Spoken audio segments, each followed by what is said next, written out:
I'm investigative reporter Cheryl Mercedes, and thanks to newly obtained video, interviews, and court documents, we are getting our clearest picture yet of the deadly shooting of a Precinct 4 corporal. It's a timeline of the minutes before the shooting and of the multi-hour manhunt that followed.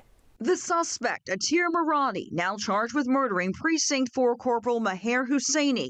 The crime caught on camera in newly obtained dashcam video from a witness Tuesday afternoon. The situation unfolding over a roughly 15-minute period. Based on court documents, police believe Husseini and his alleged killer spoke on Tuesday afternoon sometime between 12:29 and 12:34 p.m. That meeting happened on South Gessner at a location we now know is close to Corporal Husseini's off-duty private security business, Jaguar Security and Investigations. In the documents, police say that meeting was captured on dashcam video from inside the victim's personal vehicle. That video has not yet been released by law enforcement. Investigators say the interaction appeared, quote, cordial and lasted several minutes before both men got into their cars and drove off toward the shooting scene. According to court records, at 12:39 p.m., Corporal Husseini's vehicle is spotted on flock license plate cameras driving eastbound on Richmond from South Gessner. Seconds later, the suspect's vehicle is also spotted on the same flock cameras behind Husseini, heading toward the eventual shooting scene at Richmond and Fondren. That's when witness Deanna Caraway sees the suspect's vehicle in traffic eastbound on Richmond and observes the dangling muffler on the Chevy Impala. Based on newly obtained dashcam video from a witness, the time is now 12:44 p.m. Deanna Caraway says she sees the suspect get out of his vehicle while traffic is stopped at the light. She says she sees Murady open fire. We hear the gunshots on the video. He was shot in his car at the intersection. Caraway says Murady then gets back into his vehicle. At 12:45, we see on the video as the vehicle turns into a parking lot. 21 seconds later, we see someone run from the parked car back into the intersection and hear more gunfire. The witness says she saw Murady firing into Corporal Husseini's passenger side window 4 more times. All this happened within 30 to 40 seconds.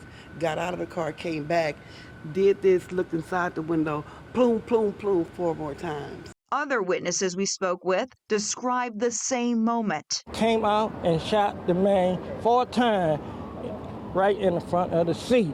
Everyone here right in front of the seat. 10 seconds after that, you can see someone running from the shooting scene back to the parked vehicle.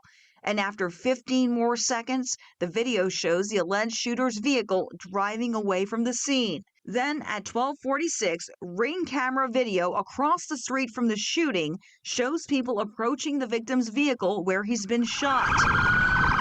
Police and paramedics respond and rush Corporal Husseini to Ben Taub Hospital, where court documents say he is declared dead at 1:14 p.m. In the meantime, law enforcement developed a suspect description and narrowed the search for the Chevy Impala.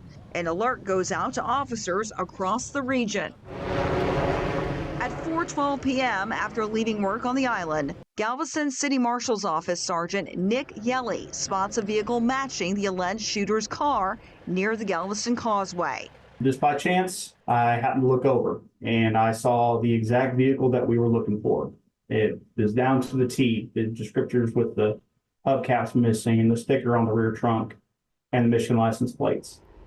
I said, Dad, I gotta go. And I tossed my phone and I grabbed my city phone and immediately contacted the Galveston Police Department. Police say a short chase followed and Murady then crashed into Galveston Bay. At 4:53 p.m., TransStar cameras capture Murady in the water before he was eventually pulled into a police boat and taken to shore, where he was taken into custody and taken to the hospital. In all, from the meeting between suspect and victim in Houston to the arrest in Galveston, roughly 4 hours and 20 minutes elapse. But there are still questions of what led up to that meeting, the shooting, and why it happened. Our team's reporting indicates both suspect and victim operated private security businesses, and those business interests had come into conflict as recently as last year. An associate of Corporal Husseini this week telling us that Murady tried to steal business from Husseini's Jaguar security, but later apologized for it. As of Friday afternoon, Murady remains in custody in Galveston, awaiting extradition to Harris County, where we may finally begin to learn more about a motive.